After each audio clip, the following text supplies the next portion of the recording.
आले आता एवढे रन सगळ्यांनी काढलेत म्हणजे सचिन तेंडुलकर बाकीचे सगळे आता मॅच जिंकलेले असताना तर नेमकं मग काय करायचं. पण असं आहे मी जर आज बोललो नाही शेवटचा सिक्सर पाहिजे ना तुमच्याकडे. एक बॉल राहिलाय 6 रन पाहिजे. दादा म्हणतात एक बॉल राहिला आणि 6 रन पाहिजे तर नक्की करणार आपण काय काळजीच नाही.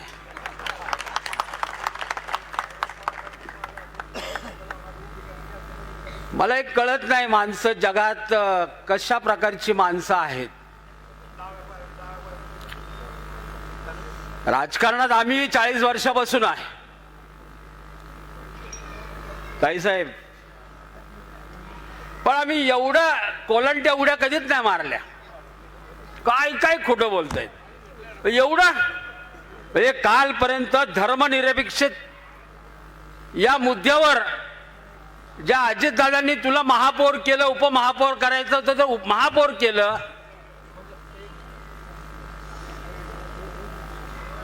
ज्या शरद पवार साहेबांची फोटो लावले सगळ्या ऑफिसला पावसात भिजलेले एका दिवसात काढून टाकले. काय निष्ठा आहे. अरे बाप रे बाप. अरे ही लायकी काय हे सगळ्या जगाला कळली आता. आणि म्हणतो काय आता मी स्वयंसेवक आहे मी शाखेत जायचो. अरे कधी गेला शाखेत तू. आणि मग अजितदादाला का सोडलं राष्ट्रवादी का सोडली का. आता म्हणे धर्मनिरपेक्षित पक्षाचा मी आहे आणि मला ते ठेवायचंय.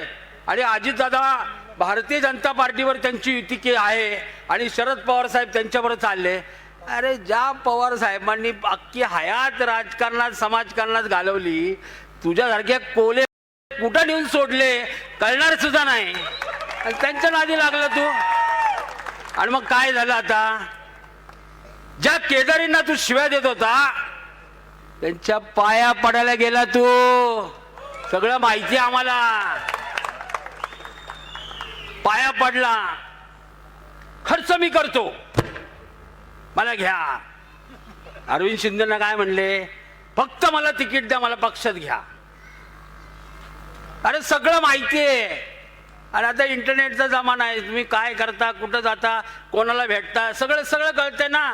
अगदी लहान मुलाला सुद्धा कळतंय.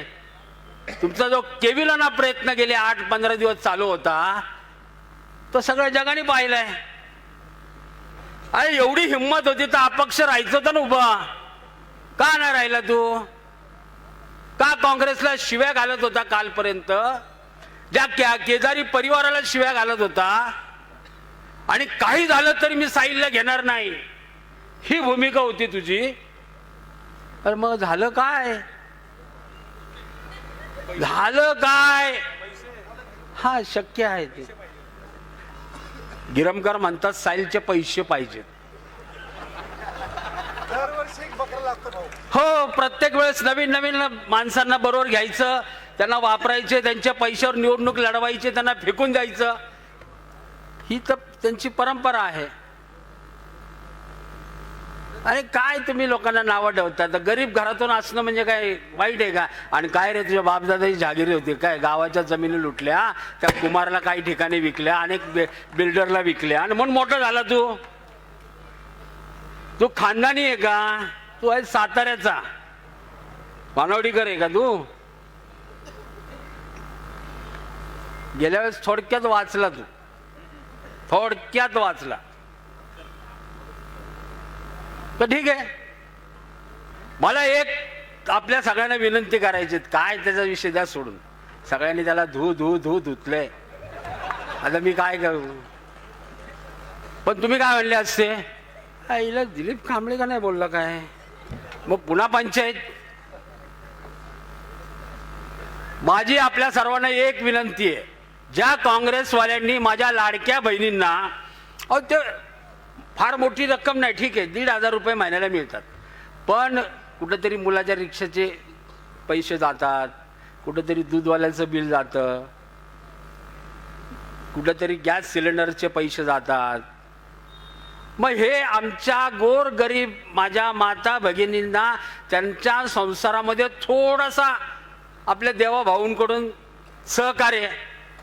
काँग्रेसच्या एका नेत्यांनी काल ज्याचा उल्लेख अनेकांनी केला ते खरं आहे, पत्र दिलं निवडणूक आयोगाला, यांना हे पैसे द्यायला थांबवा. अरे अरे आमच्या लाडक्या बहिणी आहेत, आम्ही काय आज नाही केलं, आम्ही विधानसभेच्या अगोदर केलंय.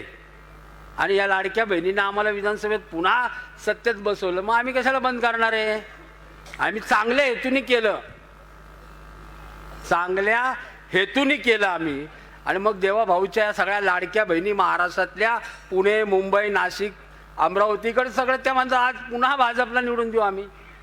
आणि काम केलं आम्ही हे 40 वर्ष पुण्यात ऐकत होतो किंवा मेट्रो येणार, मेट्रो येणार, मेट्रो आलीच नाही कधी.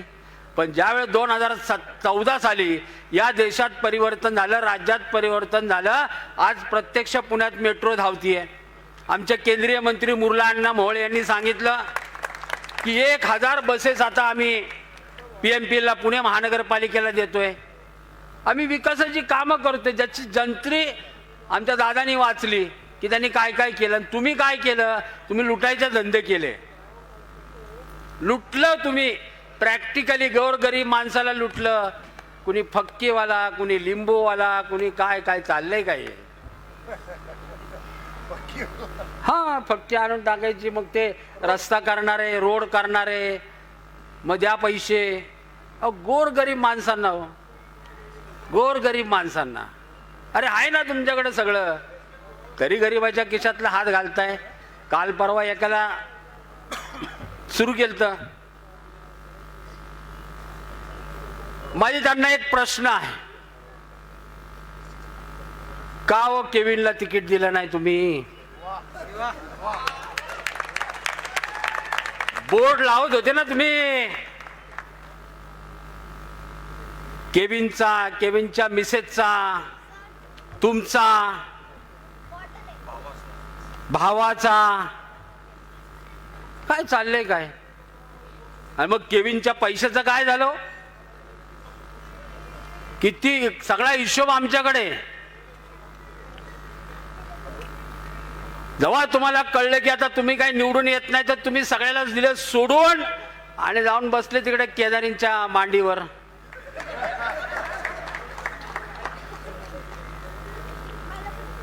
माझा अजूनही तोच सवाल आहे की केविनला का बरोबर नाही ठेवलं तुम्ही?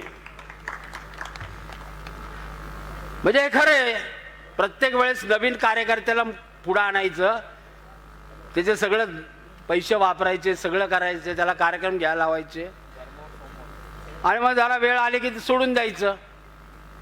आणि हिंदू धर्माला शिव्या घालणारा हा व्यक्ती आज अचानक स्वतःला स्वयंसेवक म्हणायला लागला.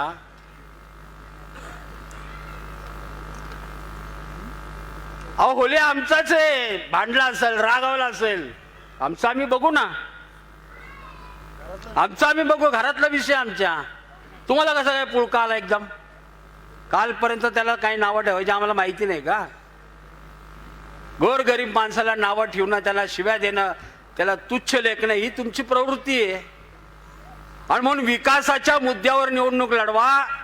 या पुणे शहराचा सर्वांगीण विकास, पुणे शहरातल्या पिण्याच्या पाण्याचे प्रश्न, पुणे शहरातले रस्त्याचे विषय, हे गेली 5 वर्ष जेव्हा भारतीय जनता पार्टीची सत्ता महापौर होते त्यावेळेस आम्ही केलं. तुम्ही काय केलं ते सांगा ना. मग तुम्ही का टीका करताय आमच्यावर? मला याची कल्पना आहे, माननीय मुख्यमंत्र्यांचा टॉक शो आहे, मी काय पुन्हा बोलल. माझ्या हातात उद्या एक दिवस आहे, परवा दुपारपर्यंत आहे.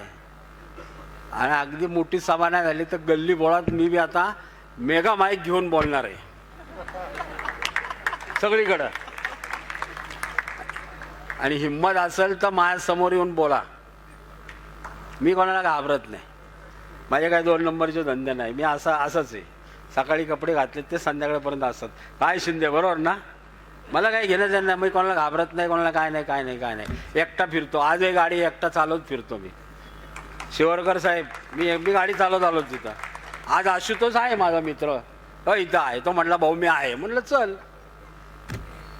हमें किसी से डरने की जरूरत नहीं, हम डरते नहीं है. चुकीचं काही करत नाही आणि मुंडे साहेबांचा कार्यकर्ता आहे मी. ते एकच म्हणायचे चुकीचं करायचं नाही आणि कोणाला घाबरायचं नाही. मग आम्ही करत नाही हो. आणि बघा मी त्या काळापासून पक्षात काम करतोय जेव्हा लोक पक्षाला दगड मारायची, कार्यकर्त्यांना दगडच मारायचे ना, नावं ठेवायची. अरे काय जा भाजपचं काम करतोस.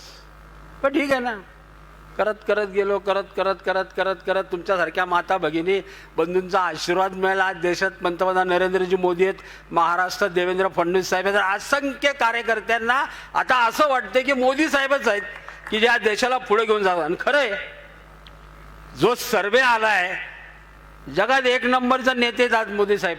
माफ करा पण पूर्वी काय आपली अवस्था होती, आपल्या देशाच्या पंतप्रधानांना कोणी दखल घेत नव्हती. पण आज या देशातल्या 142 कोटी जनतेच्या जोरावर आज देशाला आपण पुढे घेऊन चाललोय. 4थी अर्थव्यवस्था आहे. साधारणतः 29 पर्यंत आपण 3री जगातली अर्थव्यवस्था होऊ. सगळ्या क्षेत्रात विकास आपला चालू आहे. खेडेगावातले रस्ते असतील, शहरातले रस्ते असतील, झोपडपट्टीवासियांचा विकास असेल, काय एक ना एक काय पाहिजे ते. आणि म्हणून मी आपल्याला सांगतो की चुकू नका. 15 तारखेला मतदान करताना तुम्ही 4ही कमळाच्या बटणं ज्या आहेत त्या मशीनवरची 4ही कमळं, 1 नाही 2 नाही 3 नाही 4ही, आपले 4ही नगरसेवक निवडून आल्यानंतर खऱ्या अर्थानं म्हणजे कुणी आडवाडवी करणार नाही, काय नाही, नाही तर पुन्हा हे त्रास देतील.